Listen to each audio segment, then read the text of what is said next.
This paper presented lots of data and statistics and used Cronbach, alphas and regression to account for variables, which, as an education student, I had never heard of. As a result, the statistics presented were made very difficult to understand.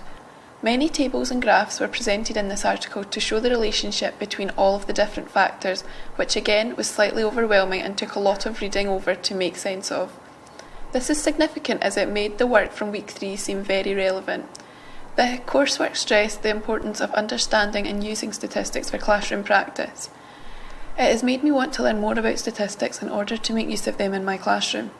This would ensure that pupils will be supported in the right way, having based this on evidence. For this study, the data was analysed using statistical package for the social sciences software. To control other variables, ordinary least squares regression was used to see exactly what affected the children's academic achievement. A breakdown of the results.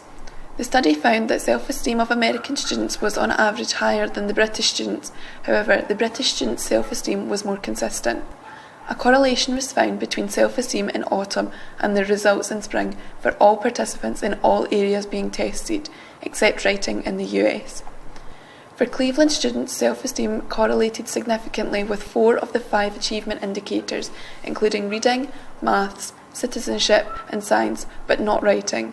For Manchester students, self-esteem correlated significantly with all 3 indicators of achievement, which included English, maths and science. However, for spring, statistically significant concurrent associations between spring self-esteem and achievement scores were fewer in number for the Cleveland sample, as only maths was significantly correlated with self-esteem. For the Manchester sample, spring self-esteem remained a significant correlate for both English and maths, but not science. It was also found that British students who performed the worst in each category did not talk about themselves academically, only commenting on behavioural aspects. Results for English.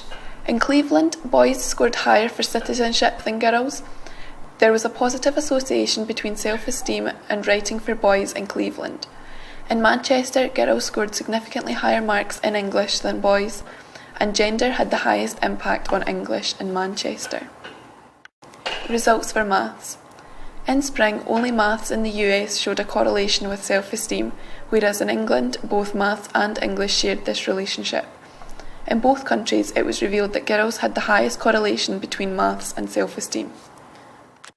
As maths has the highest correlation in both countries, it is important to look at why this is the case. This may be because it is traditionally seen as a more difficult subject. Maths is also built up in stages, so if you struggle with the first few steps, you are building your knowledge on an unstable base.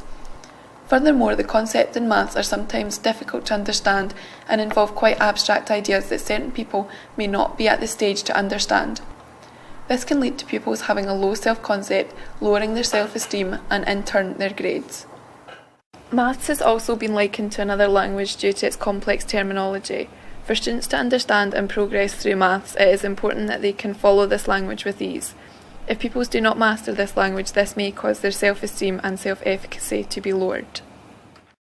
Maths is also a huge part of our everyday life, for example, money and time, and to not understand something that is always around can be quite daunting. This may cause poor self-esteem, which may affect pupils' grades and can start a vicious circle.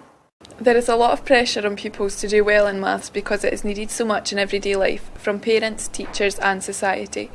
This increased pressure may result in poor self-esteem as pupils may believe they are not successful in this area. As maths is seen as a core subject, students may feel like they have no choice but to do it, even if they are no good at it. This constant reinforcement of not being good at maths can also lead to lowered self-esteem.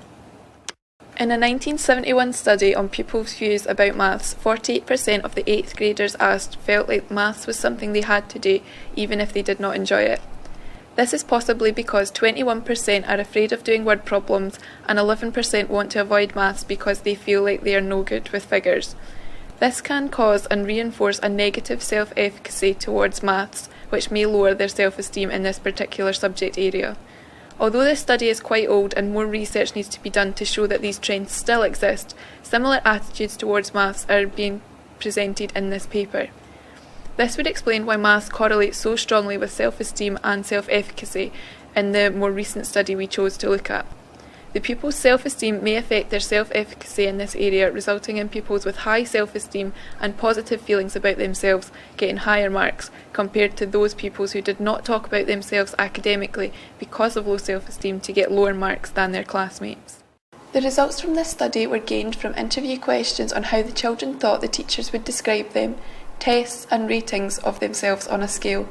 The pupils that fell into the top 10% or bottom 10% of any scholastic test score were interviewed.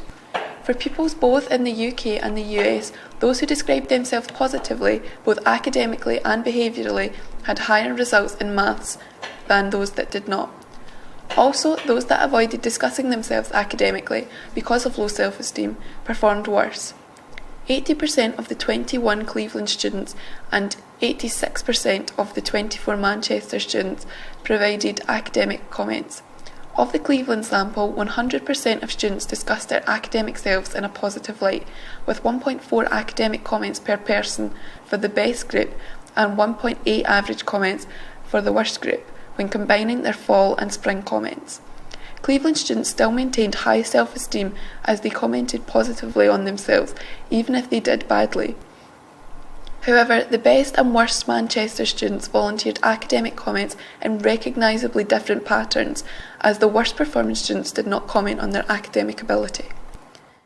This study found that a pupil's self-esteem was linked to their academic success as well as their social and emotional development. This outcome has also been found by a number of other studies as well. However, it was also found that a student's self-esteem was not always constant and varied across the year depending on context and situation.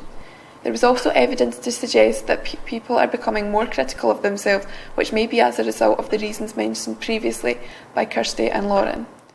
A stronger correlation between self-concept and predicting a person's academic achievement was found compared to self-esteem and academic achievement, as the relationship did not exist in certain populations.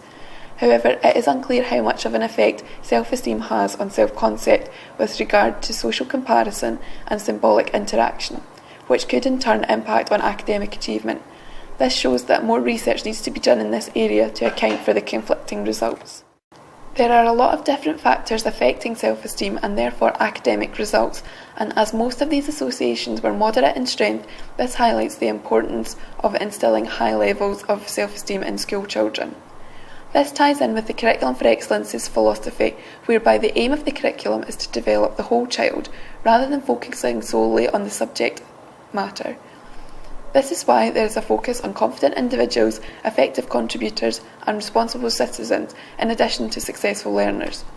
These additional skills will help meet the needs of the children and prepare them for life and work in the future, which has been made clear in our education and practice lectures. This philosophy ties in with our own stance, as we feel it is important for children to be healthy and happy in order to ensure the highest academic outcome.